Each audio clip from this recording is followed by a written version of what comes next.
फातिमा की रानी माँ, प्रभु यीशु की माँ, आसरा तू ही है माँ।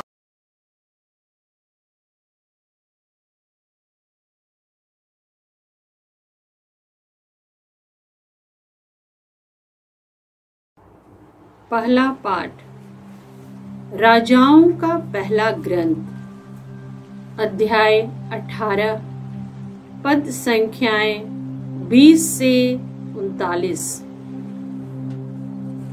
अहाब ने सब इस्राएलियों को बुला भेजा और नबियों को कारमेल पर्वत पर एकत्र किया। तब एलियस ने जनता के सामने आकर कहा, तुम लोग कब तक आगा पीछा करते रहोगे? यदि प्रभु ईश्वर है तो उसी के अनुयायी बनो, और यदि बाल ईश्वर है तो उसी के अनुयायी बनो। किंतु लोगों ने उसे कोई उत्तर नहीं दिया।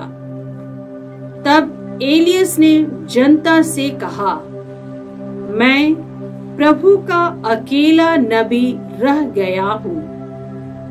बाल के नबियों की संख्या 450 है। हमें 2 साढ़ 2, वे उन दोनों में से एक को अपने लिए चुन ले, उसके टुकड़े टुकड़े करे और लकड़ी पर रख दे, किंतु वे उसमें आग नहीं लगाएं। मैं दूसरा साड़ तैयार कर उसे लकड़ी पर रखूंगा और उसमें आग नहीं लगाऊंगा। तुम अपने देवता का नाम लेकर प्रार्थना करो और मैं प्रभु का नाम लेकर प्रार्थना करूंगा। जो देवता आग भेजकर उत्तर देगा वही ईश्वर है। सारी जनता ने यह कहते हुए उत्तर दिया, हमें स्वीकार है। तब एलियस ने बाल के नबियों से कहा, तुम्हारी संख्या अधिक है, इसलिए तुम अपने लिए 1 साड़ चुन लो और उसे तैयार करो। अपने देवता का नाम लेकर प्रार्थना करो, किंतु आग नहीं लगाओ। उन्होंने अपने को दिया हुआ साड़ लेकर तैयार किया। तब वे सुबह से दोपहर तक यह कहते हुए बाल से प्रार्थना करते रहे, हे बाल हमारी सुन। किंतु कोई वाणी नहीं सुनाई पड़ी, कोई उत्तर नहीं मिला। यद्यपि वे अपनी बनाई हुई वेदी के चारों ओर घुटने झुकाए हुए नाचते रहे। दोपहर के लगभग एलियस यह कहते हुए उनका उपहास करने लगा, तुम लोग और जोर से पुकारो, वह तो देवता है ना? वह किसी सोच विचार में पड़ा हुआ होगा, या किसी काम में लगा हुआ होगा, या यात्रा पर होगा। हो सकता है वह सोया हुआ हो तो उसे जगाना पड़ेगा। वे और जोर से पुकारने और अपने रिवाज के अनुसार अपने को तलवार और भालों से काट मारने लगे, यहाँ तक कि वे रक्त से लथपथ हो गए। वे दोपहर के बाद भी संध्या उपासना के समय तक ऐसा करते रहे, किंतु न तो कोई वाणी सुनाई पड़ी और न कोई उत्तर मिला। उनकी प्रार्थना पर ध्यान ही नहीं दिया गया। तब एलियस ने जनता से कहा, मेरे पास आओ। सब लोग उसके पास आए और एलियस ने प्रभु की वेदी जो गिरा दी गई थी फिर बनाई। प्रभु ने याकूब से कहा था कि तुम्हारा नाम इस्राएल होगा, उसी याकूब के पुत्रों के वंशों की संख्या के अनुसार एलियस ने 12 पत्थर लिए और उनसे प्रभु के लिए एक वेदी बनाई और उसने उसके चारों ओर एक नाला खोदा जिसमें अनाज के 2 पैमाने समा सकते थे। तब उसने लकड़ियां वेदी पर सजाई और साड़ के टुकड़े टुकड़े कर दिए और उसे लकड़ी पर रखा। तब उसने कहा, 4 घड़े पानी से भरकर होम बलि और लकड़ी पर उंडेल दो। उसके बाद उसने कहा, एक बार और यही करो।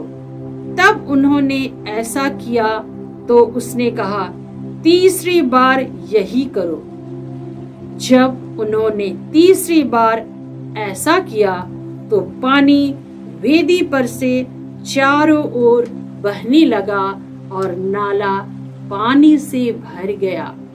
संध्या उपासना के समय नबी इस एलियस ने आगे बढ़कर कहा, हे इब्राहिम, इसहाक और इस्राएल के ईश्वर, आज यह दिखाने की कृपा कर कि तू इस्राएल का ईश्वर है और यह कि मैं तेरे सेवक ने यह सब तेरे आदेश के अनुसार किया है। मेरी सुन, हे प्रभु, मेरी सुन, जिससे यह प्रजा स्वीकार करे कि तू प्रभु सच्चा ईश्वर है। इस प्रकार तू उसका हृदय फिर अपनी ओर उन्मुख कर देगा। इस पर प्रभु की आग बरस पड़ी। उसने होम बलि, लकड़ी, पत्थर और मिट्टी सब कुछ भस्म कर दिया और नाली का पानी भी सुखा दिया। लोग यह देखकर मुंह के बल गिर पड़े और बोल उठे, प्रभु ही ईश्वर है, प्रभु ही ईश्वर है। प्रभु की वाणी है। ईश्वर को धन्यवाद। भजन अनुवाक्य। हे प्रभु, तुझ पर ही भरोसा है, मेरी रक्षा कर। हे प्रभु, तुझ पर ही भरोसा है, मेरी रक्षा कर। हे प्रभु, तुझ पर ही भरोसा है, तू मेरी रक्षा कर। मैं प्रभु से यह कहता हूँ, तू ही मेरा ईश्वर है। अनुवाक्य। हे प्रभु, तुझ पर ही भरोसा है, मेरी रक्षा कर। हे प्रभु, तुझ पर ही भरोसा है, मेरी रक्षा कर। जो अन्य देवताओं की शरण लेते हैं उन्हें पछताना पड़ेगा। मैं उन देवताओं के नाम रक्त का बलिदान नहीं चढ़ाऊंगा। अनुवाक्य। हे प्रभु, तुझ पर ही भरोसा है, मेरी रक्षा कर। हे प्रभु, तुझ पर ही भरोसा है, मेरी रक्षा कर। हे प्रभु, तू मेरा सर्वस्व और मेरा भाग्य है, तेरे ही हाथों मेरा जीवन है। प्रभु सदा मेरी आंखों के सामने रहता है, वह मेरे दाहिने विद्यमान है, इसलिए मैं दृढ़ बना रहता हूँ। अनुवाक्य। हे प्रभु, तुझ पर ही भरोसा है, मेरी रक्षा कर। हे प्रभु, तुझ पर ही भरोसा है, मेरी रक्षा कर। तू मुझे जीवन का मार्ग दिखाएगा, तेरे पास रहकर परिपूर्ण आनंद प्राप्त होता है। तेरे दाहिने सदा के लिए सुख शांति है। अनुवाक्य। हे प्रभु, तुझ पर ही भरोसा है, मेरी रक्षा कर। हे प्रभु, तुझ पर ही भरोसा है, मेरी रक्षा कर। जय घोष। आलेलुया। हे मेरे ईश्वर, मुझे अपने मार्ग सिखा।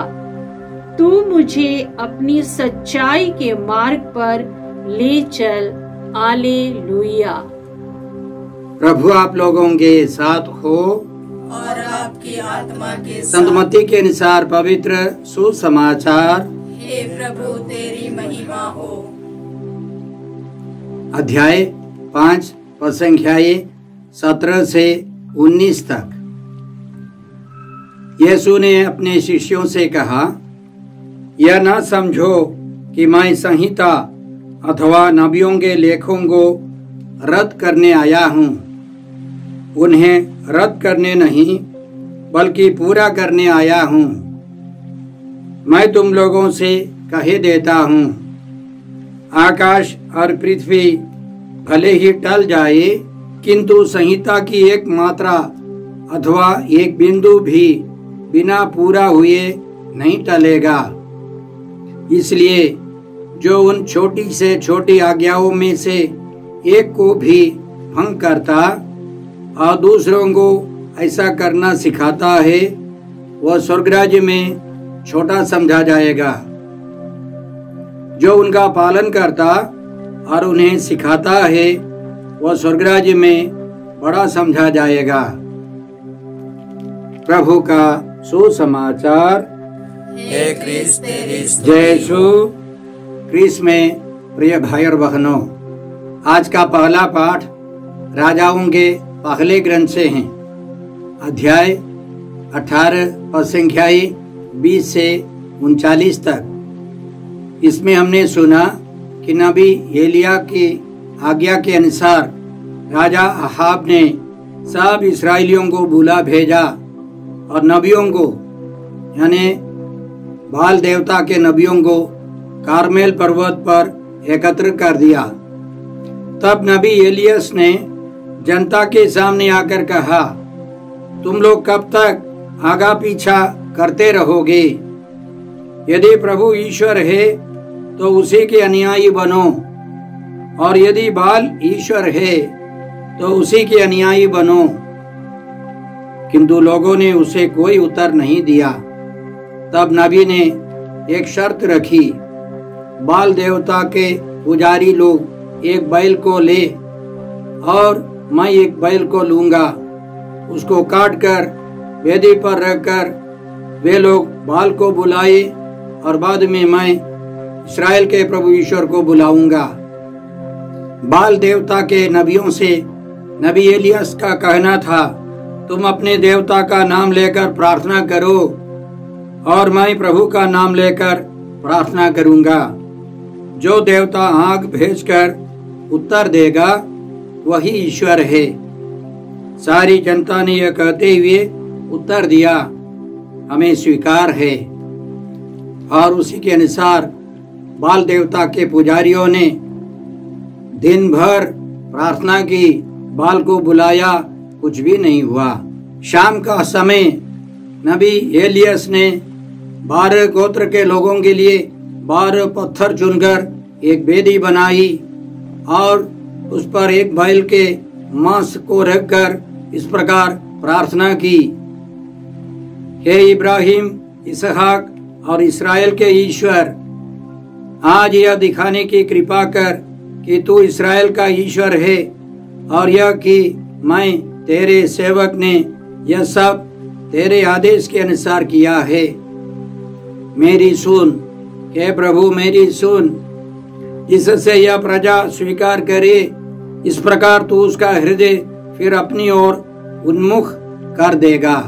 इस पर प्रभु की आग बरस पड़ी। उसने होम बलि, लकड़ी, पत्थर और मिट्टी सब कुछ भस्म कर दिया और नाली का पानी भी सुखा दिया। लोग यह देखकर मुंह के बल गिर पड़े और बोल उठे, प्रभु ही ईश्वर है, प्रभु ही ईश्वर है। इस प्रकार नबी एलियस ने साबित किया, एकमात्र ईश्वर इस्राएल का प्रभु ईश्वर है, और बहुतों ने फिर से उस ईश्वर में विश्वास किया। भाई बहनों, निर्गमन ग्रंथ अध्याय 24 संज्ञाएं 4 से हम लोग इस प्रकार एक विधान के बारे में पढ़ते हैं। मूसा ने प्रभु के सब आदेश लिख दिए और दूसरे दिन भोर को उसने पर्वत के नीचे एक वेदी बनाई और इस्राएल के 12 वंशों के लिए 12 पत्थर खड़े कर दिए। उसने इस्राएली नवयुवकों को आदेश दिया कि वे होम बलि चढ़ाए और शांति यज्ञ के लिए बछड़ों का वध करे। तब मूसा ने पशुओं का आधा रक्त पात्रों में इकट्ठा किया और आधा वेदी पर छिड़का। उसने विधान की पुस्तक ली और उसे लोगों को पढ़ सुनाया। लोगों ने उत्तर दिया, प्रभु ने जो कुछ कहा है हम उसके अनुसार चलेंगे और उसका पालन करेंगे। इस पर मूसा ने रक्त ले लिया और उसे लोगों पर छिड़कते हुए कहा, यह उस विधान का रक्त है जिसे प्रभु ने उन सब आदेशों के माध्यम से तुम लोगों के लिए निर्धारित किया है। तो मूसा सिनाई पर्वत से नीचे उतरा था। अब एलिया कार्मेल पर्वत के ऊपर चढ़ रहा है। कार्मेल पर्वत के ऊपर प्रभु की उपस्थिति, प्रभु की सच्चाई की घोषणा हो रही है। पहला विधान मूसा के द्वारा ईश्वर ने निर्धारित किया। अब एलियस के द्वारा ईश्वर उस विधान को फिर से समझा रहा है। जैसे नबी एलियस ने ईश्वर से प्रार्थना की थी, उसी तरह मूसा ने भी प्रार्थना की थी। मूसा ने होरेब पर्वत से नीचे उतरकर लोगों के लिए इस प्रकार प्रार्थना की। निर्गमन ग्रंथ अध्याय 32 पद संख्या 11 से हम लोग इस प्रकार पढ़ते हैं, प्रभु यह तेरी प्रजा है जिसे तू सामर्थ्य तथा भुजबल से मिस्र से निकाल लाया। इस पर तू कैसे क्रोध कर सकता है? मिस्रियों को यह कहने का अवसर क्यों मिले कि बुरे उद्देश्य से वह उन्हें निकाल लाया, जिससे वह उन्हें पर्वतों के बीच मार डाले और पृथ्वी पर से मिटा दे। अपनी क्रोधाग्नि को शांत कर और अपनी प्रजा पर विपत्ति न आने दे। अपने सेवकों को इब्राहिम, इसहाक और याकूब को याद कर। तूने शपथ खाकर उनसे यह प्रतिज्ञा की है, मैं तुम्हारी संतति को स्वर्ग के तारों की तरह असंख्य बनाऊंगा और अपनी प्रतिज्ञा के अनुसार तुम्हारे वंशजों को यह समस्त देश प्रदान करूंगा और वे सदा के लिए इसके उत्तराधिकारी हो जाएंगे। तब प्रभु ने अपनी प्रजा को दंड देने की जो धमकी दी थी उसका विचार छोड़ दिया। तो इसी तरह नबी एलियास ने प्रार्थना की और प्रभु ने उसका उत्तर दिया। एक बड़े चमत्कार के द्वारा प्रभु ने लोगों का विश्वास बढ़ाया। आज के सुसमाचार के द्वारा प्रभु यीशु हमको सिखाते हैं कि वे मूसा की संहिता और नबियों के लेखों को पूरा करने आए हैं, रद्द करने के लिए नहीं। लेकिन याद रखें, इस्राएलियों के बीच में 613 नियम थे और उसके अलावा बहुत सारे कार्यक्रम थे, नियम कानून थे। बलि के बारे में जानवरों को बलि चढ़ानी थी। प्रायश्चित दिवस, उदाहरण के लिए प्रायश्चित दिवस 2 बकरों को चढ़ाना था।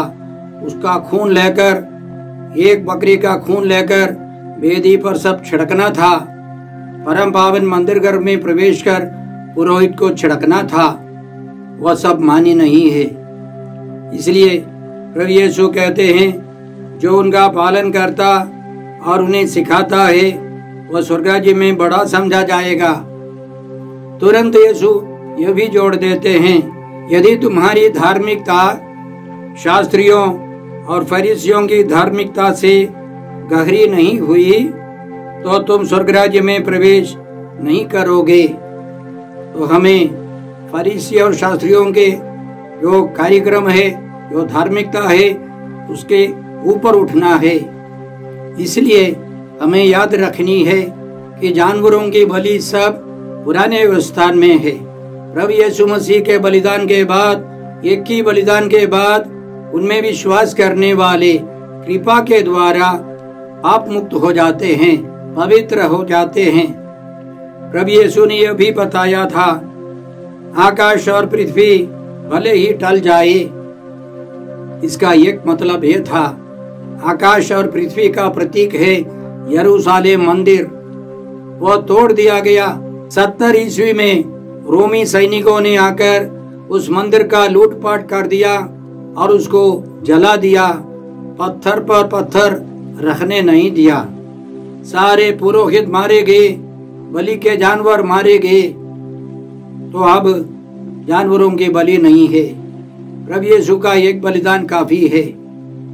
तो क्यों ईश्वर ने पुराने व्यवस्था में बलिदान के बारे में नियम दिए? याद रखें, आध्यात्मिक तौर पर आत्मा की साधना के लिए यह सब जरूरी नहीं थी। 10 नियम काफी था, लेकिन उस जमाने में लोग अपने खून को या अपने बेटे बेटियों के खून को चढ़ाकर देवी देवताओं को खुशामद करते थे। इसलिए ईश्वर ने यह आदेश दिया, साल में एक बार 2 बकरों को चुनना है, एक की बलि होनी चाहिए। अब प्रभु यीशु आकर कहते हैं कि जानवरों की बलि की जरूरत नहीं है।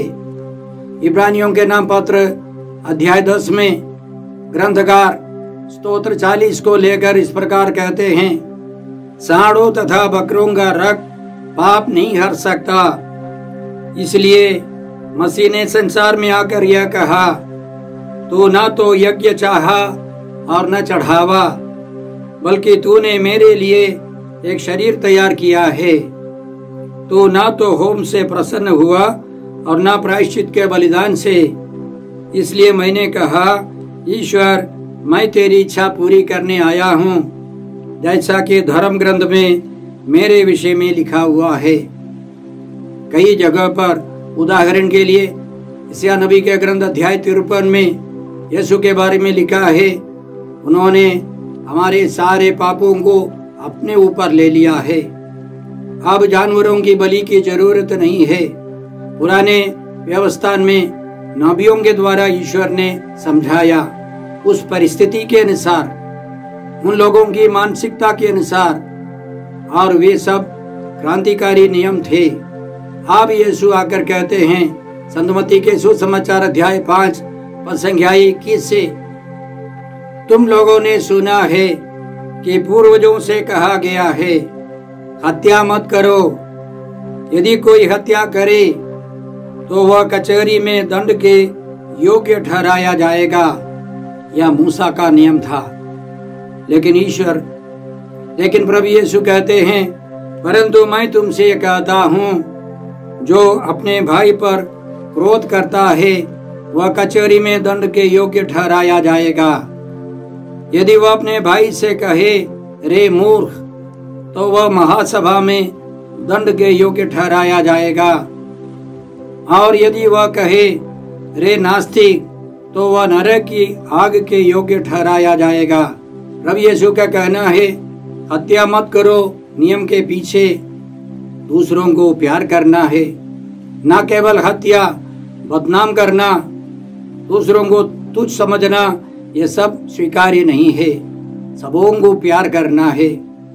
इसी तरह हमें समझना है, प्रभु यीशु ने जो कुछ कहा है और उनके शिष्यों ने, कलीसिया ने हमें जो कुछ सिखाया है, उन सबों का पालन करना है। क्या इसका मतलब यह है कि हम पुराने व्यवस्था को छोड़ दे, उसका त्याग दे? नहीं।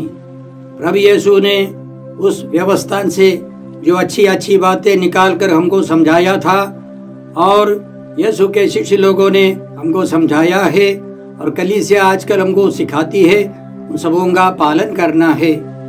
संत पौलुस गलातियों के नाम पत्र अध्याय 4 और संख्या 4 से इस प्रकार हमको समझाते हैं, समय पूरा हो जाने पर ईश्वर ने अपने पुत्र को भेजा, वह एक नारी से उत्पन्न हुए और संहिता के अधीन रहे, यहूदियों के नियम कानून के अधीन रहे, जिससे वह संहिता के अधीन रहने वालों को छुड़ा सके, यहूदियों को मुक्ति दे सके और हम ईश्वर के दत्तक पुत्र पुत्रियां बने। हम माने गैर यहूदी। प्रभु यीशु यहूदियों के नियम के अंतर्गत रहे, अधीन रहे और प्रभु ने यह भी हमको सिखाया है कि वे सबों की मुक्ति के लिए आए हैं। इसलिए हमको प्रभु यीशु की आज्ञाओं का पालन करना है। गलातियों के नाम पत्र अध्याय 5 पद संख्या 1 से हम लोग इस प्रकार पढ़ते हैं, मसीह ने स्वतंत्र बने रहने के लिए ही हमें स्वतंत्र बनाया, इसलिए आप लोग दृढ़ रहें और फिर दासता के जुए में नहीं जूते। फिर हम लोग पुराने व्यवस्था के अनुसार नहीं जीवन बिताए, हमें नए व्यवस्था के अनुसार जीना है। अध्याय 5 और संज्ञा 13 में उनका कहना इस प्रकार है, भाइयों आप जानते हैं कि आप लोग स्वतंत्र होने के लिए बुलाए गए हैं। आप सावधान रहें, नहीं तो यह स्वतंत्रता भोग विलास का कारण बन जाएगी। स्वतंत्रता पवित्र आत्मा देगा। पवित्र आत्मा देने वाली स्वतंत्रता का अनुभव करते हुए, विश्वास करते हुए, प्रभु यीशु में त्रिएक ईश्वर में विश्वास करते हुए ईश्वर की कृपा से हम आगे बढ़े, इसके लिए हम कृपा मांगते हैं। हे अब्बा पिता, हे प्रभु यीशु, हे पवित्र आत्मा ईश्वर, आज के सारे पवित्र वचनों के लिए हम तुझे धन्यवाद देते हैं और तुझसे प्रार्थना करते हैं कि हम प्रभु यीशु की आज्ञाओं के अनुसार जीवन बिता सके। हम यह प्रार्थना करते हैं प्रभु क्रिस्त के द्वारा। हमारे प्रभु यीशु क्रिस्त की कृपा, ईश्वर का प्रेम और पवित्र आत्मा का साहचर्य आप सबों को प्राप्त हो। आमीन।